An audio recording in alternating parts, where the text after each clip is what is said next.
పిల్లలు good evening all of you. అందరికీ జాతీయ సైన్స్ దినోత్సవ శుభాకాంక్షలు. మొట్టమొదటిసారిగా మనం సైన్స్ డే జరుపుకున్నందుకు తోడ్పడిన శ్రీనివాస్ సార్ గారికి, రాధా మేడం గారికి, సుష్మిత మేడం గారికి, సురేష్ సార్ గారికి, సదయ సార్ గారికి, పిల్లలందరికీ మన పాఠశాల ప్రధానోపాధ్యాయులు అందరికీ కూడా శుభాకాంక్షలు.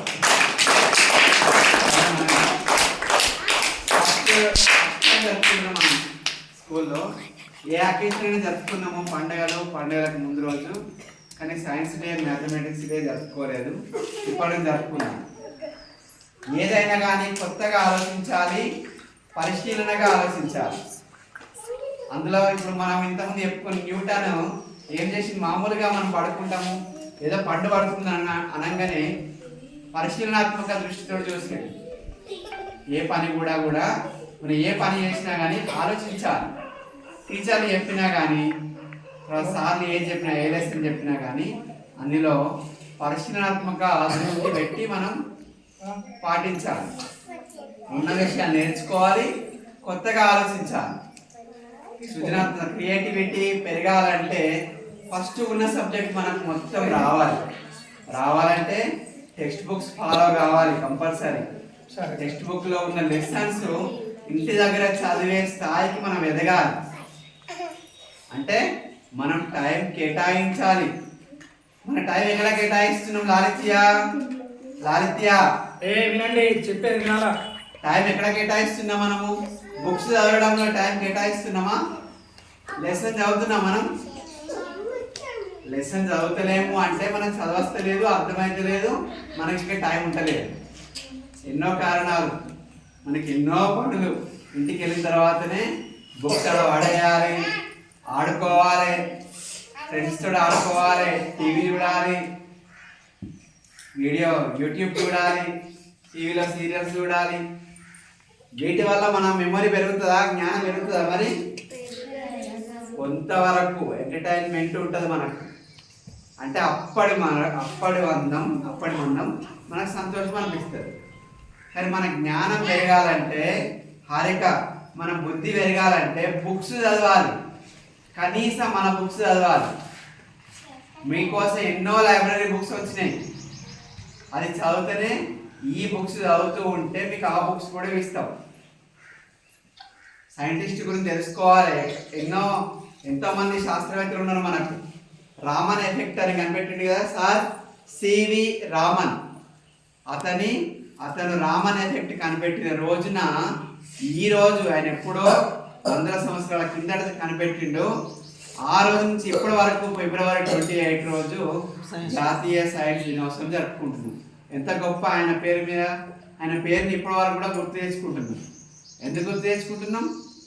నోబెల్ బహుమతి ప్రపంచంలోనే 195 దేశాలలో, అన్ని దేశాలలో వెళ్ళా మొట్టమొదటి అత్యున్నత పెద్దదిగా ఆ బహుమతి వచ్చింది. ఏ బహుమతి? Nobel prize. అట్లా వచ్చింది కాబట్టి అని గుర్తు తెచ్చుకుంటున్నాం. అట్లాంటి సైంటిస్ట్గా మీరు మారుతారా? మరి మారాలంటే మనం మారాలి. ఫస్ట్ మనం చదవాలి. ఇక్కడ ఉన్న ఒక స్థాయి, మేమందరం టీచర్లం కూడా ఒక స్థాయిలో ఉన్నామంటే మేము చదివితేనే వచ్చినాము. ఎన్నో వందల బుక్స్ చదివి ఎన్నో ఎగ్జామ్స్ రాస్తేనే ఇక్కడికి వచ్చినాము.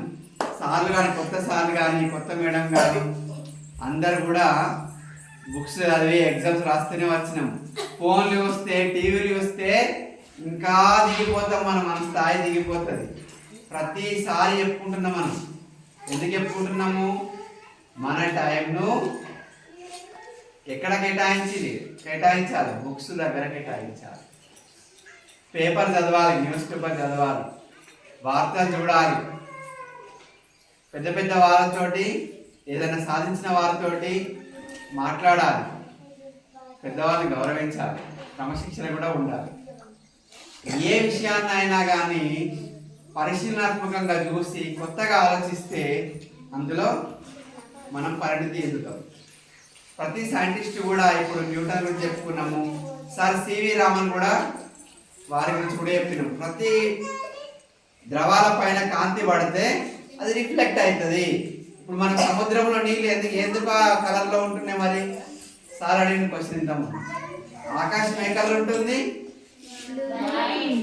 ఆకాశం బ్లూ కలర్ ఉంటది కాబట్టి సముద్రం కూడా బ్లూ కలర్ పడుతుంది. అంటే రిఫ్లెక్ట్ అయిందా లేదా?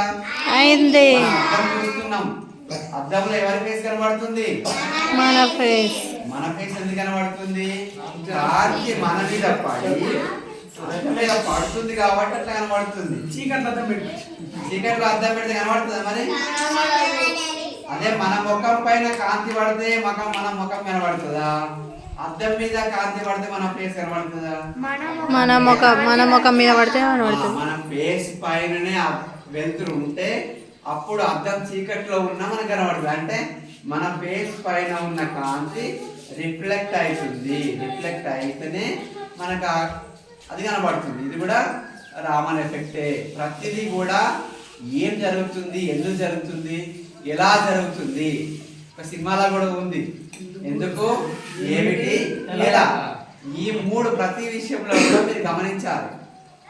క్రైమ్ స్టోరీస్, డిటెక్టివ్ స్టోరీస్ అట్లాంటివి చూస్తే కూడా మనకు పరిశీలన శక్తి పెరుగుతుంది. ముఖ్యంగా మీ లెసన్లో ఉన్న బుక్స్ చదవండి, ఆలోచించండి. అండర్స్టాండింగ్, తర్వాత మెమొరీ, క్రియేటివిటీ, ఇవన్నీ అయితే మనం మంచి స్థాయిలో చేరాలని మేము అందరం కోరుకుంటాం.